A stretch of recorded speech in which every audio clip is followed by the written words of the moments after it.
ये तस्वीरें हैं पिछले साल अमेरिकी राष्ट्रपति चुनाव के दौरान की, जिसने पूरी दुनिया का ध्यान अपनी ओर खींचा था। जब रिपब्लिकन पार्टी से उम्मीदवार डोनाल्ड ट्रंप पर एक शूटर ने गोली चलाई। गनीमत यह रही थी कि यह गोली ट्रंप के दाएं कान को बेहद नजदीक से छूती हुई निकली थी। इसके बाद ट्रंप की सुरक्षा में तैनात सीक्रेट सर्विस के एजेंट्स तुरंत हरकत में आए थे, जिन्होंने मोर्चा संभालते हुए हालात को काबू में लिया। इन्हीं में से एक थे सीक्रेट सर्विस एजेंट्स को लीड करने वाले शॉन करन, जिन्होंने ट्रंप को चारों ओर से घेरकर सुरक्षित हॉस्पिटल पहुंचाया था। हमले के सेकंड भर के भीतर ही शॉन करन की चीते जैसी फुर्ती ने ट्रंप को बाकी गोलियों से बचाया था। बताया जाता है कि ट्रंप पर 8 राउंड फायरिंग हुई थी। खुद ट्रंप ने शॉन करन की मुस्तैदी की तारीफ की थी। ट्रंप ने अपनी जान बचाने के लिए अब शॉन करन को बड़ा इनाम दिया है।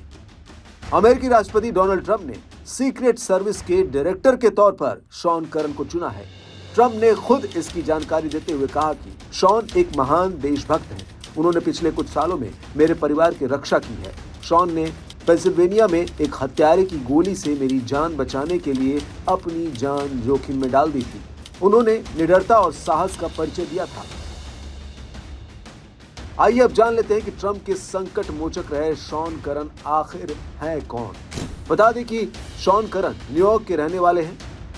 उन्होंने सीक्रेट सर्विस के नेवार्क फील्ड ऑफिस में एक स्पेशल एजेंट के तौर पर अपना काम शुरू किया था।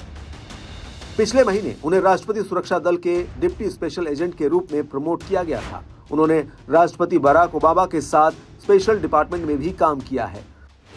वे हाई प्रोफाइल लोगों की सुरक्षा वाले विभाग में भी काम कर चुके हैं। शॉन करन ने पिछले साल पेंसिल्वेनिया में ट्रंप पर हुए जानलेवा हमले के दौरान बहादुरी दिखाते हुए उनकी जान बचाई थी। इससे पहले उन्होंने 4 साल तक ट्रंप की सुरक्षा भी की थी। हालांकि ट्रंप के इस फैसले से उनकी पार्टी के कई सांसद भी हैरान हैं। शॉन करन को लेकर आरोप लग रहे हैं कि उन्होंने सीक्रेट सर्विस के किसी भी हेडक्वार्टर में काम नहीं किया है। उन्हें एक एजेंट से सीधे डायरेक्टर के तौर पर नियुक्त किया जाना अमेरिकी सीक्रेट सर्विस के लिए बड़ा खतरा बन सकता है। बताया जा रहा है कि करन के पास डायरेक्टर जैसी किसी पोस्ट पर काम करने का अनुभव भी नहीं है। बता दें कि सीक्रेट सर्विस के मुखिया की नियुक्ति राष्ट्रपति की ओर से की जाती है। इसके लिए राष्ट्रपति को सीनेट की मंजूरी की भी जरूरत नहीं होती है। बहरहाल ट्रंप अमेरिका के राष्ट्रपति पद की शपथ लेने वाले सबसे उम्रदराज व्यक्ति हैं। हालांकि उन्होंने अपने प्रशासन के लिए पिछले 35 वर्षों में सबसे युवा कैबिनेट का चयन किया है।